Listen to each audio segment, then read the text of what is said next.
Well, hello everyone. Ogre27 Kane here today, and we're going to do a review of Ys 9 Monstrum Nox for the Nintendo Switch. Let's do a brief overview and figure out what this game is all about. So this is the 9th installment in the long-running Ys series, and I thought I'd do it in honor of the fact that Ys 10 releases next week. I'm super excited for that game, so I decided to go back and play this game again. This is a great action RPG with a nice, large open world and tons of mechanics to get to know. It has a great cast of characters and a fantastic story. There's a lot going on, so let's dig into the gameplay. So the gameplay in this is a semi-open world action-adventure RPG. And what I mean by semi-open world is it has gated off regions or areas that you go explore, in turn doing a sequence of events or a storyline event to which you'll gain a skill or ability or some new revelation in the story to unlock the next area. Each area is gated off by these Monstrum Nox portals that you go through, and they're essentially large arenas that function as different waves of enemies or bosses that you have to defeat, in which you unlock, I don't want to spoil the story, but certain things that characters have done to open up the world itself. It's kind of unique and cool how the story ties the combat into the effects of what's going on in the world, but I'm not going to spoil too much of that. I will say the Monstrum Nox itself can be kind of repetitive as a gameplay mechanic, and there are areas around the city itself that you'll go explore that are really fun and show off different characters and creations and enemies. The game is not solely focused on the city of Balduke, but you do spend a lot of time there and the breadth of the story is there. There are other elements outside of it though, like I said, that I really enjoyed, such as exploring and traversing the big open areas that you'd expect to see in a previous Ys game. That out of the way though, all the gameplay mechanics and the story being so well done fit together nicely. And the only thing you'll experience is a few performance hiccups, but we'll get into that later. So on to the story. So the story in this takes place in the region of Glia in the prison city of Balduke. Good old Adol Christian and his buddy Dogi get mixed up in a conspiracy, if you will, in which Adol gets locked up in the prison. He then escapes the prison, in which he meets a certain person named Aprilis, who then takes him into the Grimwald Nox and gives him his power as a monstrum. She then explains to him that the world itself is held together through alternate realities, in which she is the guardian, if you will, of one of the realities keeping things together. Now, the story is very twisted and turny, and it really is kind of crazy. It deals with alternate reality and time travel, and there's a lot of events that you don't fully understand until they occur. I really enjoyed this story, but it didn't lend itself well to pick up and play style. You kind of had to stick with it to fully understand it.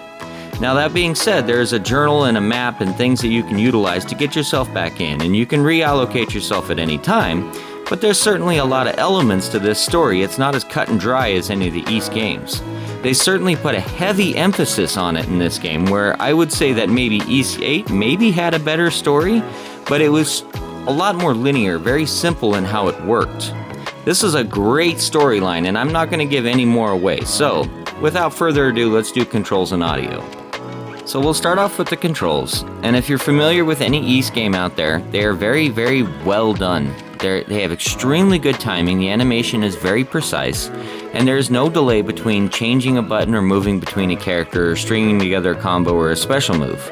I love how you can map any ability you want to any button, essentially, and on top of that, the control scheme is just perfect for what they're trying to do. I have no complaints here. So let's talk a little bit about the audio, and I'm just going to show some of it off because I really enjoy the audio to this game, but I can't give up too many big sections. Neon Falcom's a little specific about that, and I don't want to get any copyright issues. But let's go ahead and take a listen, see what you think. Impressive.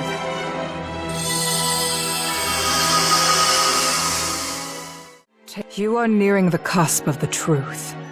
Enough with the crap, Aprilis. You shacking up with Shadowlord or what? What? That's right. He did seem to know something about the curse. Prove to me you can discover the truth before it's too late. Yeah.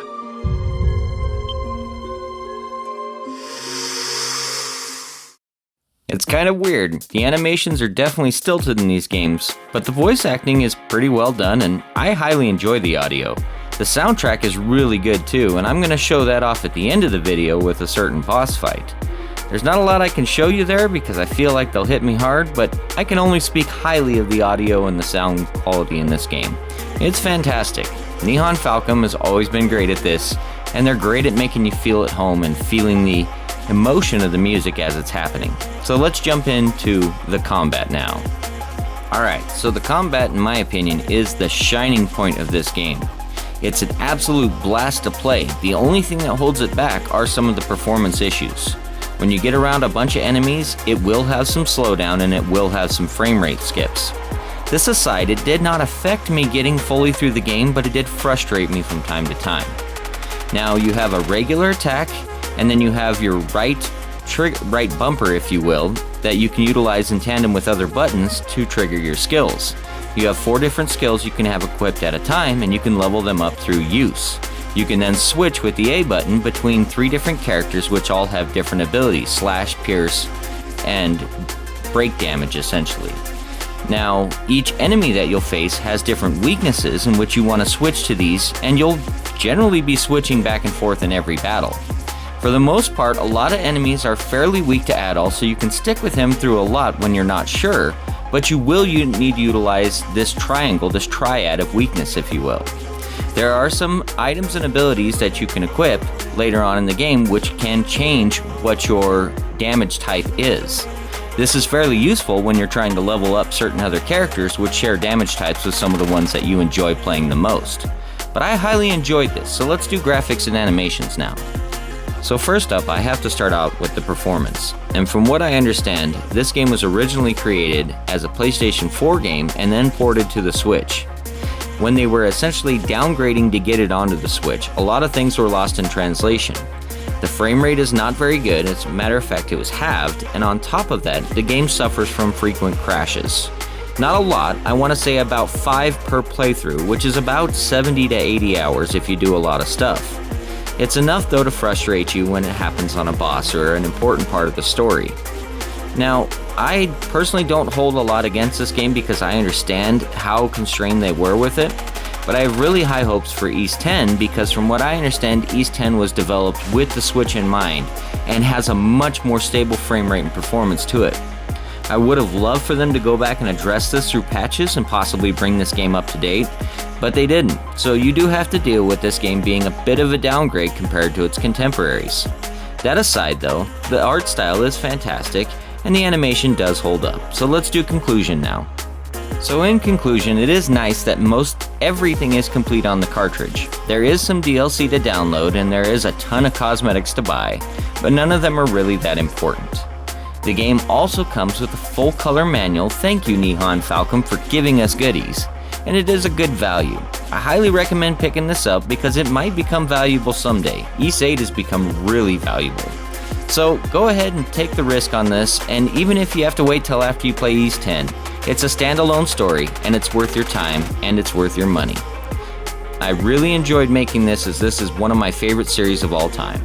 Thank you for watching today's video. It was a blast to make. I upload every single Monday. If you enjoyed this, please like and subscribe, and have a great rest of your day. This is Ogre27 Kane, signing out.